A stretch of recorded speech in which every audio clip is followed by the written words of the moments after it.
inspiração. Começa agora mais um episódio, o nosso segundo episódio desse projeto. Esse projeto que busca trazer as trajetórias de mulheres as quais eu admiro muito, trazendo à tona, além das suas histórias e muito além das suas histórias, a influência, a inspiração de outras mulheres que trouxeram essas convidadas até aqui e que fazem com que elas possam ir até onde elas quiserem a partir dessa força inspiradora. E a nossa convidada de hoje é a Anne Gündel. Eu vou fazer biquinho, ó, gente, para dizer Gündel, que eu aprendi isso nas aulas de alemão, Desconze. Ela que foi procuradora do município, passou por 6 prefeitos. Olha só, gente, imagina aguentar 6 homens em toda a trajetória, num cargo que é muito complicado, muito complexo, decisões sempre muito importantes para uma cidade inteira.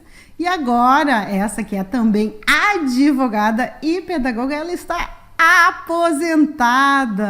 Mas não consegui ainda me acostumar com essa nova situação. Mas a gente trouxe a Anne aqui, que é para ela contar tudo. Agora ela vai abrir o coração, falar tudo desses anos todos sobre esses homens. Não é, gente, não é. A gente está trazendo a Anne aqui para conhecer a história das mulheres que vieram antes da Anne e que fizeram da Anne esse mulherão que eu admiro, é das mulheres de Santa Maria, assim, que eu admiro demais. Você tem uma mulher que eu penso assim, quando eu penso em força, quando eu penso em respeito à mulher, quando eu penso em conquista feminina, quando eu penso em empoderamento, essa mulher me vem na cabeça assim automaticamente. Então, assim, estou muito feliz, Anne, por tu topares esse convite, estares aqui conosco, nos inspirando e trazendo aqui, para dentro desse videocast, a história de todas essas mulheres, que eu vou pegar a minha colinha. Então, nós vamos falar, sim, da Anne,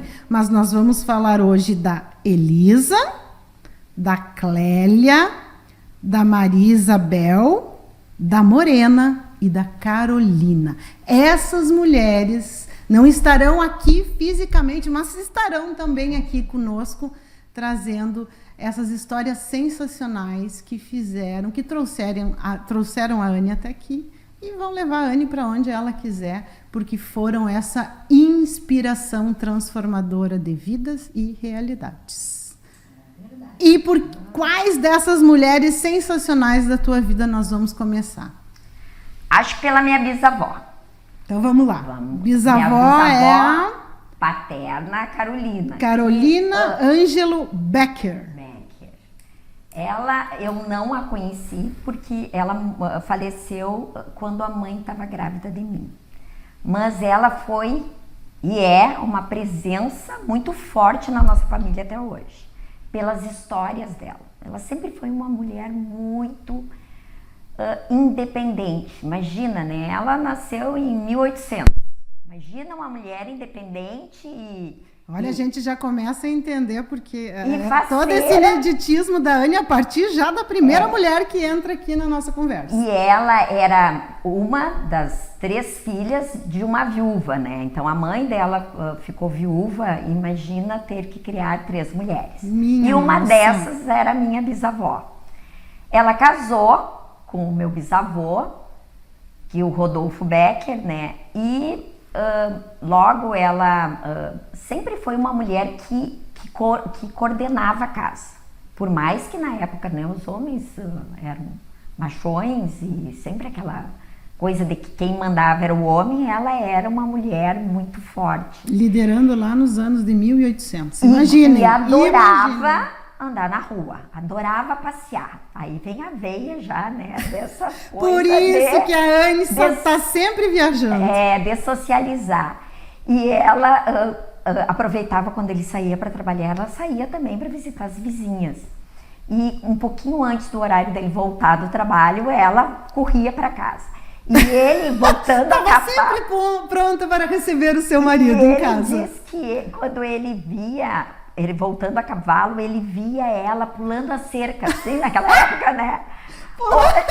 Pegava a mulher pulando a cerca todos os dias, literalmente. Voltando das vizinhas, chegava em casa. Daí ele chegava e dizia assim, ó, e ela tinha o apelido. Ele era Lulu e ela Lula.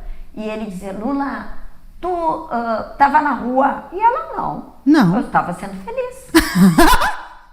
E estar sendo feliz podia ser qualquer coisa, né? Cuidando da casa, né? Então não estava na rua. E quando ele reclamava ou ele brigava alguma coisa, e essa é uma frase que a gente usa na nossa família até hoje, né? Ela dizia, Lulu, tu dorme. E essa casa tem machado. Era a forma, então assim, ó, ela delimitava, né, até onde ele podia ir com o machismo dele, com as implicâncias dele. Tu dorme dele. E eu tenho acesso ao machado. Então ela costumava resolver. Nessa paz, né, do casal, resolvia. Tipo, ela aguentava ele reclamando de alguma coisa, mas chegava um momento que ela dava o marco, né? Lembrava do machado. Lembrava do machado. E ela teve um filho homem, mas ele morreu com 4 meses, um bebê, morreu em 1913. E depois ela tinha 3 filhas mulheres. Eu acho que isso mais foi o que, essa questão muito feminina na família, né? Muitas mulheres, eu acho que isso também colaborou para este lado dela mais faceiro, mais de festivo, eu acho, né? Porque sempre quando tu tem eu não tenho filha mulher, mas eu acho que quando tu tem uma menina, né? Sempre tem mais esse lado mais afetivo, mais carinhoso, né? Que eu acho que com o homem, né? Principalmente naquela época, era bem menos, né? Esse carinho todo.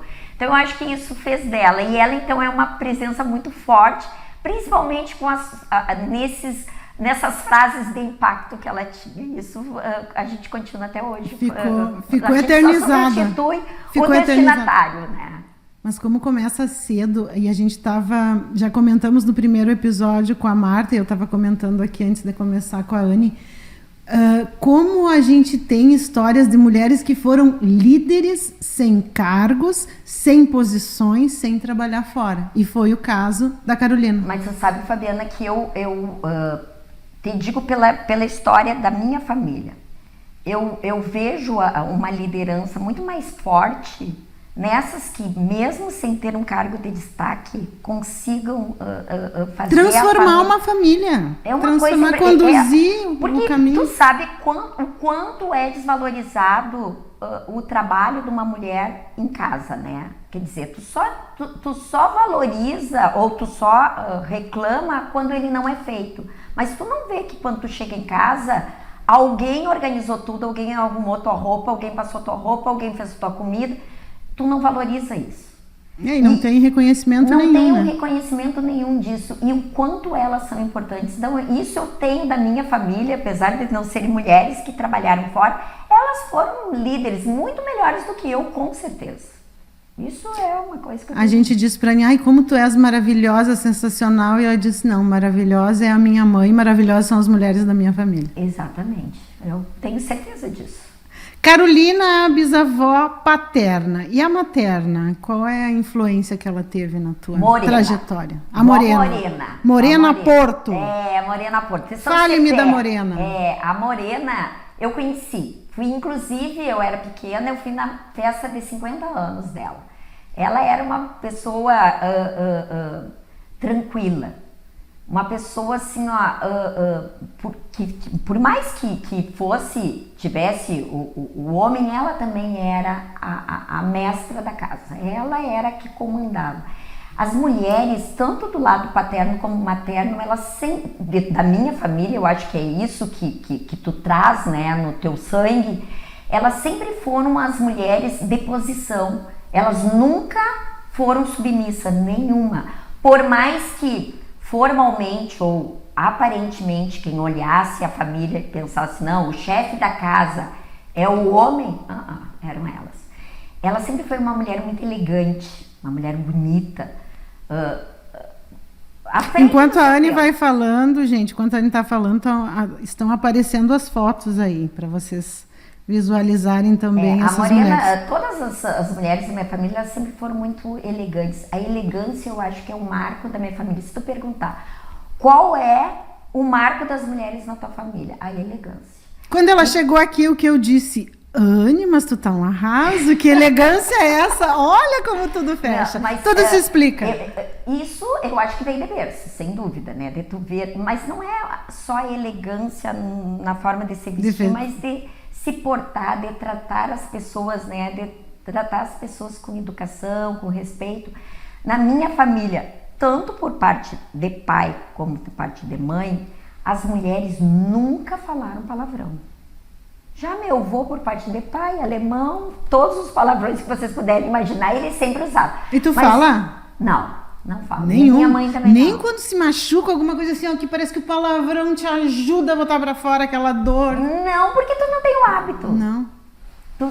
O meu é, ai, que droga, né? Droga é o máximo que tu consegues. É o máximo que eu consigo, porque tu não tem o hábito, né? E por mais que meu avô paterno falava horrores de palavrão, meu pai falava palavrão, meu irmão fala palavrão, mas a gente não tem o hábito de falar, porque tudo é hábito, né? Tudo vem, tu percebe quando tu recorda da tua família, tu percebe isso. Então, assim, a elegância era o que marcava a minha avó Morena. Ela era uma pessoa, assim, muito elegante. Tá, mas ela coordenava a questão da casa, mas e os caminhos da família? Assim, esse vai fazer isso na profissão? Como é que era isso? Como é que isso se desenrolava? Com os homens, né? Com os homens, porque a mãe, ela sempre tem, eu acho isso porque eu tenho um filho homem, né? Ela sempre tem uma ligação forte com o homem, né? E aí de quem vai dizer que eu que também tenho filho homem, de quem vai dizer que nós não temos uma ligação. E o pior, né? A gente sempre diz, ter sogra, né? Pra mulher é horrível, né? Porque a mãe, ela é muito forte. E eu acho que ela sempre teve essa interferência, sabe? Tipo, do aprovar ou do não aprovar determinadas pretendentes. E como a avó Morena, ela teve, claro, ela teve homens e mulheres de filho, mas ela sempre foi muito presente nisso com relação aos homens. E o vô era uma pessoa que fazia o que a Morena dissesse. E esse não tinha vergonha. A Morena governava. Esse não tinha vergonha de dizer. Agora eu entendo, ela estava nas gestões aí de 6 prefeitos se sentindo muito em casa, porque já tinha... A Morena decidia. Essa vivência já tinha. Que loucura. E depois, tua mãe? Primeiro a avó, né? A avó Maria. A avó Maria, festeira. Essa é aquela que gostava de uma festa. Eu acho que isso da... Maria Isabel. Maria Isabel Porto... Félix. A avó materna. Ela, festeira. Gostava de um baile, gostava de se arrumar, gostava de estar na rua e de socializar. Mas tem alguma mulher na tua família que não gostava de se arrumar? A minha avó... Não, de não se arrumar todas eram gente, muito... Eu não lembro de nenhuma família que eu tenha ouvido falar e que conheça que absolutamente todas as mulheres... Todas. Por mais que a minha avó paterna, Elisa, ela não era festeira, ela até foi porque ela tinha 3 filhas mulheres. Então ia nos bailes, como na época, né? Como a gente sempre brincava em mostrar as filhas para arrumar pretendentes, né, nos bailes. A avó ia, mas ela não era festeira e ela não gostava. A avó era de reunir, a avó Elisa, minha avó paterna, ela era de trazer as pessoas para sua casa. A avó Maria, minha avó materna, Maria Isabel, ela gostava de festa, ela gostava de baile. Depois de viúva, ela tinha turma que ela ia para os bailinhos, sempre gostou disso. Ela era festeira e gostava muito de socializar com os vizinhos. Então ela sempre conhecia todos os vizinhos. Minha avó paterna, a avó Elisa, não, ela era caseira. Ela era de trazer a família para dentro da sua casa. Eu cresci com a minha avó, a Elisa, porque a gente morava muito próximo, morava na frente da casa dela. Então, eu cresci com ela, os filhos indo antes do almoço, tipo 11 horas, tomar chimarrão com ela, antes do almoço. Tinha todo um ritual. E depois, as filhas, às 11, porque os maridos, todos os outros, meu pai era o único filho, ela tinha 3 filhas. Os homens trabalhavam, então os homens se reuniam todos na casa da avó à tardinha, que tinha o chimarrão a partir das 6 horas da tarde, todos se reuniam. E a avó foi uma das primeiras em Santa Maria a ter TV a cores, que meu pai comprou em Porto Alegre para ela. Então, quando chegava o horário das 6 da tarde, todo mundo se reunia na casa da avó. Daí sempre tinha alguma coisa para comer. Ou era um bolo, ou era pinhão, me lembro que eu comia muito pinhão, ou amendoim torrado, olhando televisão a cores. Que era o máximo, né, da época. E a avó, ela sempre foi muito de agradar os netos. Eu já estava na faculdade de Direito e eu voltava da faculdade às 11h30 e eu sempre chegava na avó antes de ir para minha casa. Então eu passava na casa da avó e se ela tinha feito, que eu adoro arroz de leite, né? Nunca mais comi depois que minha avó morreu, mas ela fazia arroz de leite, já estava um pratinho me esperando para eu levar para casa. Se estava muito frio, ela pegava o meu sapato e botava dentro do forninho a lenha para esquentar, para depois eu ir para casa para me esquentar. Ou ela tinha feito feijão novo no fogão a lenha e ela me dava caldinho de feijão passado no liquidificador. Então eu chegava da faculdade de Direito, imagina, já era... À noite? Não, de dia, porque eu estudava de dia, né? O tá. Direito Tu fazia pedagogia depois? De noite, pedagogia de noite. Troquei. E daí era a mesma coisa. Eu chegava e quando eu voltava da faculdade, ela ficava assistindo, porque a avó era muito de ver televisão e gostava muito de ver novela. Eu batia na janela, porque a janela da sala dava pra rua. E daí eu batia e dizia assim, vovó, cheguei. Porque ela ficava preocupada, porque eu voltava muito tarde da pedagogia. E ela ficava esperando. E ela ficava esperando e eu daí atravessava a rua, porque eu morava no outro lado da rua. Então a avó, ela sempre foi muito assim, de juntar a família. Todos os domingos tinha almoço na casa dela. O almoço de domingo era na casa da avó. Então a gente tem aquelas fotos de toda a família reunida, porque ela tinha 3 filhas mulheres e meu pai de homem, né, que era o mais moço. E cada um com 2, 3, 4 filhos, então tu imagina, né? Então era uma família grande. A avó era... E o vô, este sim era machão, mas machão que ninguém obedecia. Ele era machão só pra ele. Os machões da família da Anne. Ninguém dava bola pra ele. Então ele falava que ele que mandava tudo do portão pra fora, mas dentro de casa quem mandava era a avó. E ele tinha casa de aluguéis e ele recebia os aluguéis em dinheiro, né? Cruzeiros. E ele guardava nas caixas de chapéu. E a avó nunca trabalhou, né? A avó tinha sempre dinheiro. Da onde ela tirava os dinheiros? Da caixa do chapéu do vô. Ela sempre pegava um dinheiro a mais e a avó sempre tinha dinheiro. Então o filho precisava... ela que emprestava. Ela que emprestava, porque ela sempre tinha dinheiro. Então assim, apesar de não trabalhar fora, ela tinha autonomia financeira dela. Era uma coisa impressionante. Ela que gerenciava as finanças. E gerenciava toda a família. Ela era uma pessoa muito forte.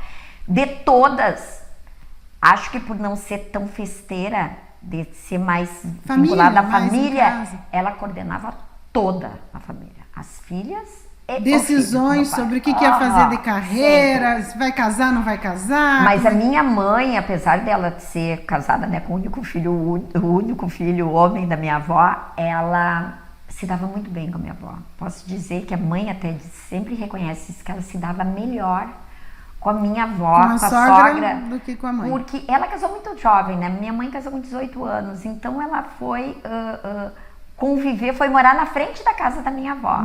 Então a convivência era com ela, né? E ela disse que foi uma segunda mãe. Então ela até hoje lembra com muito carinho, porque a avó era uma pessoa muito especial. Ela era muito de agradar a gente, sabe? De comprar um presente, de fazer uma surpresa, ou com uma comida, ou com algum crochê, ou com algum tricô. Ela era uma pessoa muito especial. A avó, assim, era... A gente tem muita saudade dela, muita. Apesar de ter saudade de todas, ela era a nossa... Porque morava na frente da casa, então... Vínculo. Tudo isso. Então, das bisas e das avós, todas elas tiveram essa liderança forte dentro da família, conduzindo os rumos, transformando vidas e realidades. Mas a primeira que vai trabalhar fora, que vai buscar a independência fora, é a tua mãe? Minha mãe não trabalhou fora. Tu é a primeira? Eu sou a primeira. Oh, me conta da tua mãe. Não, a minha mãe casou... Gente, é uma história sensacional. A mãe casou com 18 anos, né? Então, assim, uma guriazinha. E a mãe, ela, assim, participava de baile, porque a mãe dela era muito de baile, então ela passava na sociedade, então ela passava em festas. E a turma dela de amigas também, todas eram muito festeiras. E ela casa com 18 anos com um pai, que era quase 13 anos mais velho que ela, 12 anos mais velho que ela. Então o pai era um velho, né? Se considerando a época, né? Com 32 anos, né? Imagina. E ela era uma guriazinha que tinha acabado, né, os estudos e casou com ele. E ele foi morar, e aonde a minha avó morava, onde meu pai morava, ele construiu uma casa do outro lado da rua. Mas era para a mãe, na Borges de Medeiros, era para fora, porque meu avô tinha leitaria. Então ela disse que, imagina, ela saiu daqui do centro da cidade, que morava na rua Tuiuti, para ir para Borges. A Borges de Medeiros só tinha o 7º BIP. Era a única coisa, o resto era campo e vaca. E a mãe disse que chegava às 6 horas da tarde, ela ouvia aqueles mugidos das vacas, ela dizia assim, meu Deus, eu vim morar pra fora, né? Onde eu fui meter, né? Então ela foi uma pessoa assim, ó, primeiro que mudou todo o tipo de vida dela, né? Casou com o pai, que não era machão. Meu pai era uma pessoa maravilhosa, tanto que quando ela casou, primeira coisa, eles estavam 1 mês casados, o pai ensinou ela a dirigir. Então botou ela, ele ensinou ela a dirigir. Porque queria que ela fosse independente. Queria que ela fosse justamente por isso, porque ele tirou ela de um núcleo social para levar ela basicamente para fora, campo. Né? Para o campo. Foi para o campo. Ela foi morar no campo. Então ela assim, para ela era tudo. Ela nunca tinha andado de ônibus, por quê? Porque ela morava no centro, tudo era muito perto, né? Tudo era muito fácil. Então, para ela se deslocar de lá para fora, para ela ir visitar as amigas, ela precisava ter um meio. O pai ensinou ela a dirigir e logo que eles casaram, ele dava uma mesada para ela. Então, a mãe sempre teve o dinheiro dela.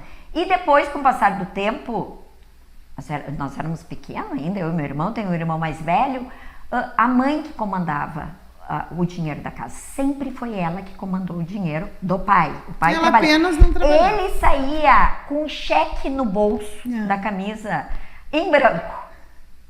Só com aquele cheque, e depois ele dizia para ela quanto que ele gastou no cheque para ela botar no canhoto. Mas é ela que comandou. Então a mãe não trabalhou por uma opção, porque ela casou, no outro ano ela engravidou do meu irmão. E depois logo engravidou de mim. Nossa, então foi uma... que diferença de idade tu e teu irmão? 1 ano e meio. Bem pouquinho. Bem pouquinho. Então assim, tu imagina, né? Era uma criança cuidando de 2 crianças. E naquela época assim, ou tu tinha aquelas empregadas de família, ou era difícil de tu encontrar alguém, né? Era muito difícil. E a mãe optou então por não trabalhar, para ficar em casa cuidando dos filhos. E ela diz que ela não se arrepende. Apesar de que, conforme eu fui crescendo, ela sempre dizia, eu quero que tu tenha a tua independência. Porque encontrar marido como o teu pai, um homem que aceite, não é fácil. Assim, que concorde que a mulher sai, que tenha liberdade. A mãe sempre teve a turma dela, o grupo dela. O pai, se não pudesse viajar com a mãe, ela viajava sozinha. Ai, que ótimo. E deixava o pai. Então, assim, eles sempre tiveram essa relação. Mas ela reconhecia que isso era muito difícil. Muito raro. Muito raro, muito raro. Então, a mãe é o máximo de tudo que tu imaginar. E ela nunca perdeu aquela coisa de estar enfeitada. Ela acorda de manhã, ela se arruma, mesmo que ela não vá sair. Ela está enfeitada. Tanto que às vezes ela mora no mesmo prédio que eu bato na porta dela e pergunto, mãe, tu vai sair? Ela diz, não, nem tô arrumada. Tu olha, ela tá toda arrumada, toda bonita. Ela é assim, eu acho que isso tu puxa, né, de casa. Imagina que mãe vai... Bom, eu vou dizer pra vocês uma coisa que meus compadres gozam comigo, né? A gente não tem chinelo de dedo em casa. Não tem nem uma havaiana. Nem... Não, eu agora, depois de velha, comprei uma na praia. Porque a gente nunca andou de chinelo. A gente sempre andou arrumadinho. Sempre. Dentro de casa? Sempre. Nem descalço? E assim, e posso te dizer que até hoje, os jantares de Natal e de Réveillon são como se nós fôssemos para uma festa. todo mundo bota roupa nova. Eu tenho fotos minhas de criança, bebê, de top na cabeça e de vestido rodado para o Natal mesmo, para a ceia de Natal. Nós íamos ficar em casa, nós não vamos sair. Sim. Nós não nos arrumávamos para sair. E isso foi um hábito que a gente criou e nós temos, e continuou de mãe para filho. Todos nós fizemos a mesma coisa. A avó fazia isso às ceias do Natal na casa dela, todo mundo se arrumava como se fosse para um casamento, para tirar fotos para a gente ter. Então eu acho que isso vem de tradição, né? Tu acostuma, então tu tá sempre, tu não consegue sair, tipo, tô com um abrigo. Vai assim mesmo, não consigo, tem que ir lá trocar de roupa para sair, mesmo que vá pro mercado. É de família. E é interessante porque vem de todos os lados da família, não é? Porque geralmente a gente vê, não, mas a família materna ou a paterna tem essa característica, mas a tua é toda. E assim, e uma coisa interessante, a minha avó materna, a família da minha mãe, ela era uma família que tinha condições. Uhum. Não eram ricos, mas era uma família bem de São Cepé. E a minha avó, ela casou meio tarde, ela já tinha 27 anos. Pra época, casou com 27, já tava praticamente desenganada já. Encalhada. Daí casou com meu avô ferroviário. E daí meu avô, ele era chefe da estação. Então, vocês imaginem na época ter que ir na década de 40, final da década de 40, início de 50, ir para as estações para fora, era para fora. E a minha avó era acostumado, tinha uma vida boa, tinha empregados na casa, né? Ter que ir para fora. E a mãe sempre diz que acha que a minha avó, ela nunca aceitou aquela condição, sabe? Que ela, de ter casado e ter que ir para fora. Uhum. E ela, a minha mãe estudava em São Cepé e para fora não tinha colégio, né? Não tinha, então ela ia para fora, para Parada Borges, que era onde? Que era aqui perto de Restinga Cedo, que era um lugarejo que tinha. Meu avô era chefe da estação. O trem passava uma vez por semana. Então, quando o trem ia passar, eles se arrumavam para esperar, porque meu avô era chefe da estação, ele tinha que botar... Tinha que receber muito bem os passageiros. E como ele era chefe da estação, a minha mãe, pequena, né, 5, 6 anos, ela ia para fora, eles botavam roupas novas. E a mãe pegava as revistas do trem, porque trocava uma vez por mês os trens de passageiro, tinha aquelas revistas. Então ela conhecia o mundo através das revistas. Ela era...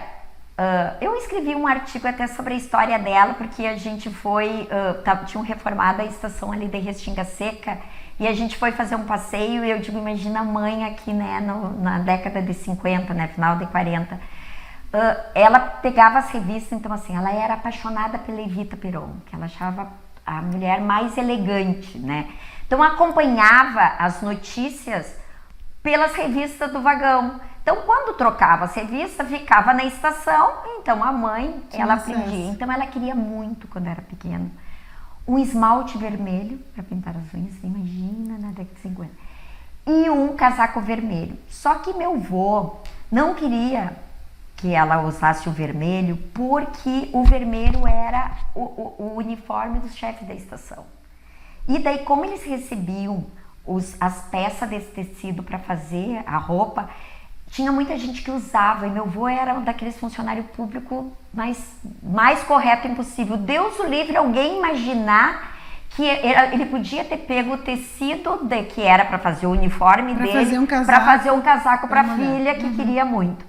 Daí ele levou um dia ela para Porto Alegre para comprar um tecido, outro tecido que não fosse a lã que eles usavam, para ela fazer um casaco vermelho. Então essa coisa, né, da elegância e do gostar do que é bonito, isso vinha de casa, e também desse acesso à leitura que ela teve através do vagão de passageiros, imagina, né, porque antigamente os trens eram luxuosos, né, então assim, quem viajava de primeira classe tinha as revistas, o que estavam lançando, então tudo que tu pensar de modernidade, ela conheceu pelas revistas do trem. Então era as máquinas de lavar louça que tinha nos Estados Unidos, que era aquilo que começou no final da década de 50, tudo isso tu tinha acesso através das revistas, né? E depois o pai também, quando ele viajava, porque ele pegou bem a transição quando saiu, a capital deixou de ser do Rio de Janeiro e passou para Brasília. Então o pai ia muito para o Rio de Janeiro. Então, imagina, o Rio era uma capital, né? Era o máximo. Então ele trazia muita coisa nova. Eu me lembro que o primeiro gravador, porque eu adorava essas coisas de gravar, de cantar e de ser, eu dizia que eu ia ser jornalista, de gravar e entrevistar as pessoas. Ele trouxe um gravador do Rio que as fitas giravam em cima. Pena que a gente não guarda isso, né? Que era a coisa mais linda do mundo.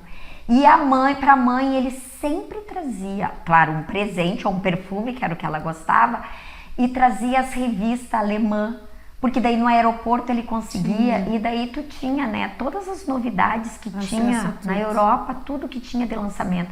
Então eu acho que vem muito disso, né, do acesso que teve, por mais que morasse para fora, o acesso que tu tinha, né, às modernidades do mundo. Então isso eu acho que também faz a pessoa. E aí a Anne, depois da Clélia, então a Anne muda um pouquinho a história dessa família indo trabalhar fora. Mas tu sabe que a minha tia, por parte de pai, a minha tia mais velha, as duas, foram professoras. Sendo que a minha tia mais velha, a Cleci, ela foi minha professora do primeiro ano. Então assim, ó, eram duas mulheres que trabalhavam fora. Mas elas não eram tão independentes como foram as minhas avós e bisavós.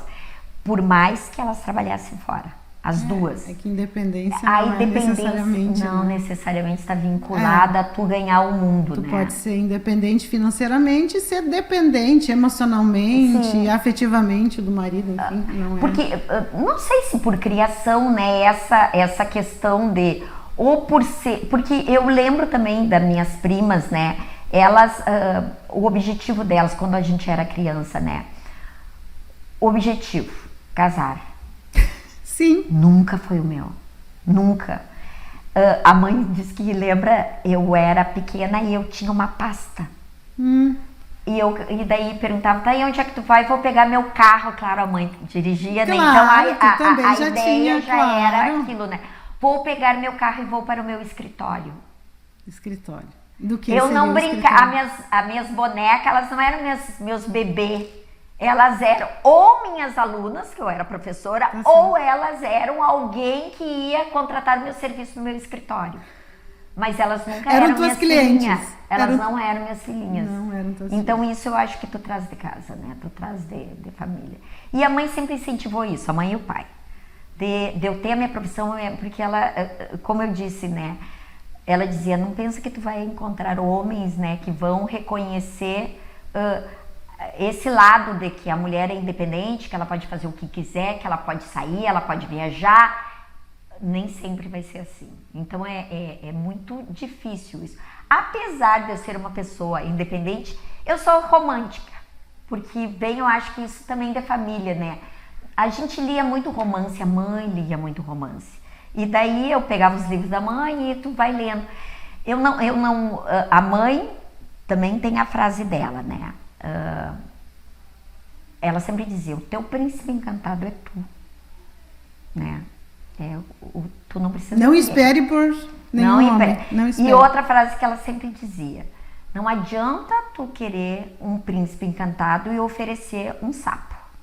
Ou uma sapa, né? Se tu quer um príncipe encantado, tu tem que oferecer alguma coisa na mesma altura. E os homens inteligentes, eles sempre vão querer mulheres inteligentes e independentes. E com certeza tu não vai querer um homem que não seja inteligente. Então tu cria isso na tua cabeça, né? Desde muito cedo. Desde muito cedo. Aquele que quer te mandar ou que quer comandar, te dominar, ou tipo... Aonde tu vai? Que horas tu volta pra casa? Quer me ver furiosa e me perguntar que horas tu vem? Pronto, perdeu a parceria. Eu sou muito responsável nos meus horários. E eu brigava, inclusive, com um prefeito, que ele só dizia assim, vai demorar muito? Pronto, já acabou o meu bom humor. Porque, assim, eu não gosto que as pessoas... Eu tenho meus horários, tenho minhas responsabilidades. mas não me controle. Não Deixa eu precisa. voar solta, né? Eu vou estar sempre perto de ti, sempre junto, desde que tu me deixe livre. Então a mãe, ela sempre teve isso muito claro, né? De que as pessoas tinham que ter, e tu tem que ter, né? O teu salário, a tua independência financeira. Por mais que as minhas avós, que dependiam do dinheiro dos meus avós, elas criaram a sua caixinha. A sua independência. A sua independência. Do jeito delas. Mas é uma coisa rara. Não é uma coisa, né? Se tu vê até hoje. Mas é uma coisa rara, e o que eu acho mais sensacional é rara, mas é dentro da mesma família. Isso é muito raro acontecer. É. Então a gente entende a grandiosidade da Anne, de onde é que vem essa, além de força, essa habilidade que ela tem para aliar interesses muitas vezes tão antagônicos num ambiente muitas vezes hostil. Machista. E ela é machista, totalmente machista. Totalmente machista. E como é que nesse ambiente aí foram quantos anos de procuradoria no total? De prefeitura, 34. 34. E como é que foi no desenrolar do tempo? Eu sei que tu dizes muito que é o teu conhecimento que te bancava, é o conhecimento profundo das leis, né? De ter esse domínio muito. Isso fazia com que os homens te respeitassem. Mas como que a Anne fez isso sem chutar o pé na porta? Que eu acho que isso tu tem, essa tua elegância, e é o que eu mais admiro em ti. É um ambiente tão difícil em que as mulheres têm tudo para ter que marcar seus posicionamentos firmes, de ter que ficar provando, e tu tem essa serenidade, quase essa doçura para lidar num ambiente assim, Anne. É, assim, ó, primeiro, eu acho que essa coisa do sangue alemão, quando diz assim, diz para um alemão que não dá, que daí tu vai ver que dá, né? Porque o alemão, se tu disser, isso tu não vai conseguir. Daí que eu vou mostrar que eu consigo. Daí que eu vou conseguir. Diz que eu não consigo e que vai ser difícil. Esse é o primeiro ponto, né? De dizer que não dá. E foi muito engraçado porque eu tenho histórias, assim, eu digo, dá um livro da prefeitura, né? De pessoas muito legais com as que eu trabalhei e dizer assim, tu vai perder essa situação. Tem até uma história com o Dr. Pedrinho Bortoluzzi que eu gosto muito, né? Que é uma pessoa maravilhosa. E que ele, eu fui fazer um recurso para o Tribunal de Justiça e ele pegou e disse assim, eu não vou assinar contigo. Daí eu digo assim, por quê? Daí ele disse assim, porque eu sou juiz, eu sei qual é a linha que tem que seguir. E eu não vou assinar. Daí eu digo, chefe, não precisa assinar. Eu assino sozinho, mas eu vou fazer assim porque eu acho que são formas que tu tem, né, de tu chegar. E eu não tenho essa questão de conseguir o que eu quero só com a fala. Eu tenho com a escrita também. Então, quando eu me concentro numa coisa que eu quero... Então, em todos, na escrita, na fala, tu consegue ser convincente na mesma proporção. Isso eu acho que tu desenvolve. E isso eu agradeço sempre a prefeitura, né? Porque a prefeitura me deu isso. Essa vida difícil e essa alternância de poder. Porque, assim, um prefeito durava 4 anos, 8 anos. No máximo. Um secretário, um dia...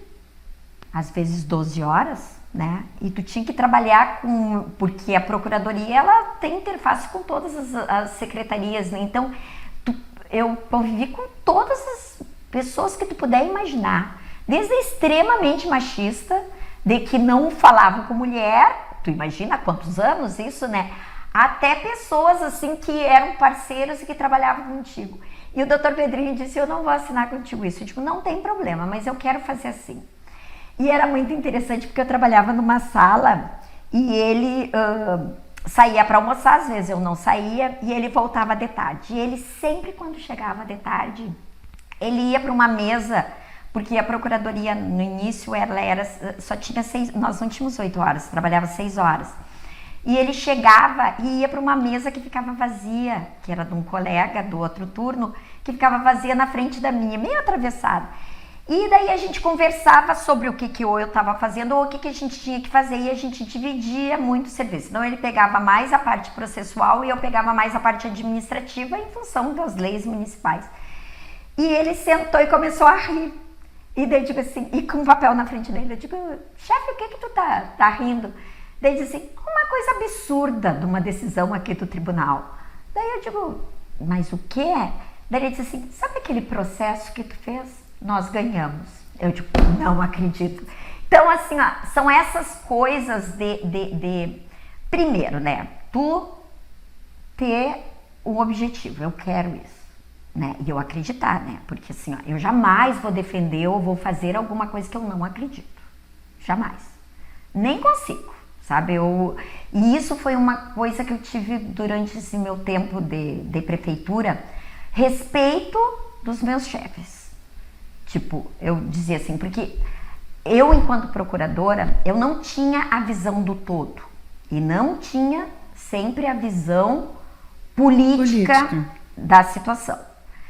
E eles têm a visão ampla, eles têm a visão do todo. Então, isso também eu respeitava, porque eu não sei tudo. Eu posso saber a lei, mas eu não sei, eu não tenho essa visão política e nem o know-how que eles têm, que eu não tenho, que é desse acesso e desse convívio diário com a comunidade. Que eu não tinha, porque eu me limitava ao meu núcleo, que era o jurídico e o núcleo das leis. E que nem sempre a lei é a melhor para a comunidade. E eles tinham isso. Então havia um respeito. Sempre disse que a relação de chefia, ela sempre é uma via de duas mãos. Tem que ter confiança e respeito dos dois lados. Então esse foi o primeiro. E o segundo, conhecer o outro lado. Conhecer quem tu tem que convencer. E isso o direito te dá, essa habilidade de tu saber quem é teu adversário. Por exemplo, toda vez que eu tinha que caçar uma liminar no tribunal, eu ia ver quem era o relator e as decisões dele. Sempre foi uma forma de, primeiro, que tipo de decisão ele dá. Ah, ele é mais favorável ao servidor, ele é mais favorável. E aí a tua argumentação considerava aquilo ali pra... E eu sempre que ia falar com um desembargador, e teve um que era, que o sobrenome dele era Duarte, eu não vou me lembrar o primeiro nome, porque ele era parente da Evita, e eu lembro que eu cheguei e ele não queria me receber de jeito nenhum, não queria. Era daqueles tipo de desembargador que não conversa com a outra parte. E eu tinha uma situação da Casa de Saúde, uma liminar. E eu me lembro, eu digo assim, meu Deus, como que eu vou trabalhar com esse homem, né? Porque ele já tinha dito e mandava a secretária dizer que não ia me receber porque o voto dele estava pronto. E eu digo, mas eu vou ter que conseguir. Assim, é uma coisa muito interessante e isso é um sentimento, né? Tu tem uma noção, quando tu entra num ambiente, tu já sabe como que tu vai trabalhar isso. Eu entrei na sala e digo assim, ó, por onde eu começo com esse homem? E eu olho pro quadro e tá um quadro da Evita, que a minha mãe era apaixonada. Eu olhei pro quadro e disse assim, ai doutor, o senhor me desculpe, mas eu não posso deixar de comentar sobre esse seu quadro que está na parede. Bom, ganhei o homem. E daí eu consegui que pelo menos ele se abrisse para ver o meu lado.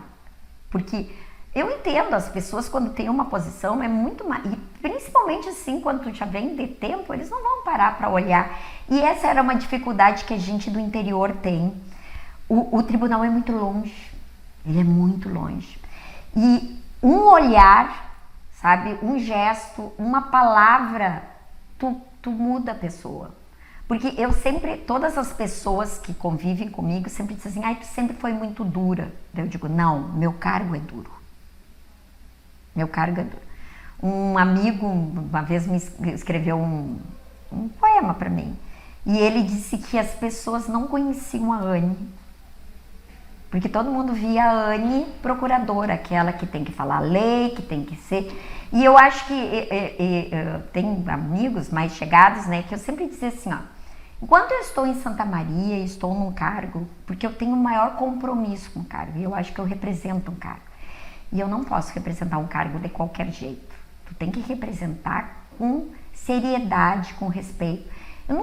Meu filho sempre reclama, mãe, eu não posso nada. Eu digo, Lucas, tu não pode nada. Sabe por quê? Porque a nossa cidade ela é muito pequena. Todo mundo vai dizer, não é o Lucas, é o filho da procuradora. Né?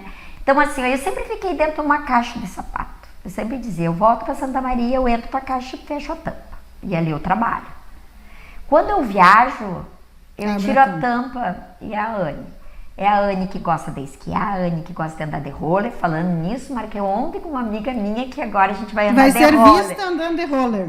Porque agora eu posso ser quem eu sou. Porque enquanto eu carrego alguma instituição nas costas, não tem de eu desligar o telefone num domingo. E isso a minha família sempre entendeu isso, né? Que eu não posso simplesmente chegar sexta-feira, desligo o celular e só vou ligar na segunda. Não. Eu sou procuradora 24 horas, servidor público 24 horas. Eu não posso dizer que eu não vi uma coisa que está errada. Eu tenho que ver a coisa que está errada. Por mais que eu possa não agir naquela hora, mas eu tenho que tomar uma atitude. E isso sempre foi muito claro para mim. Porque era para o meu pai, porque meu pai era um servidor público. Meu pai, ele ia trabalhar doente. Ele nunca faltou ao serviço, mesmo estando doente. Porque ele sempre dizia, não, eu chego lá, eu me distraio. E é verdade, até com febre, quantas vezes eu fui trabalhar.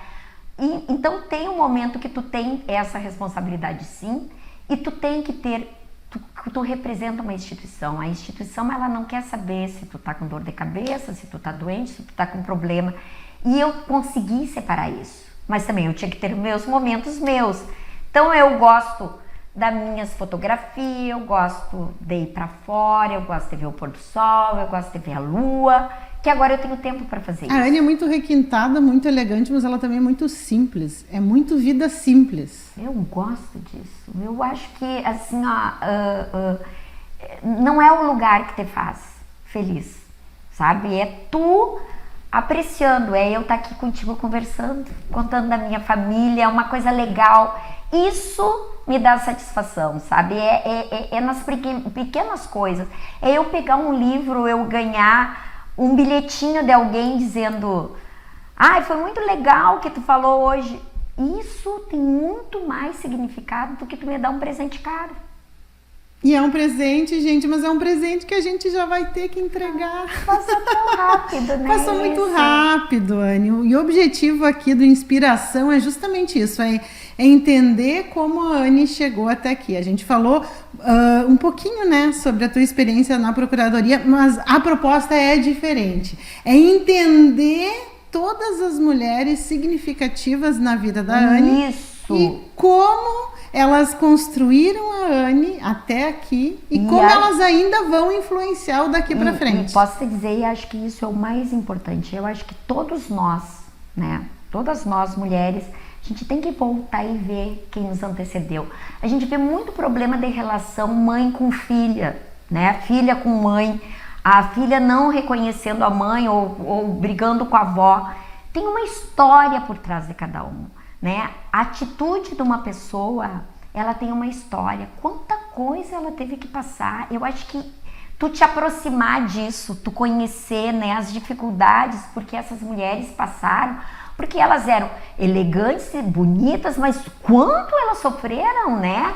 Marcar o lugar numa sociedade difícil, machista. Se hoje é difícil, se hoje ainda é foram difícil. assim, ó, muito melhores. Eu acho que isso é o que a gente tem que fazer com a nossa família. Voltar e olhar, por mais que a gente critique, né, diz, porque a minha avó fez tal coisa, porque a minha mãe, mas por que elas fizeram isso, né?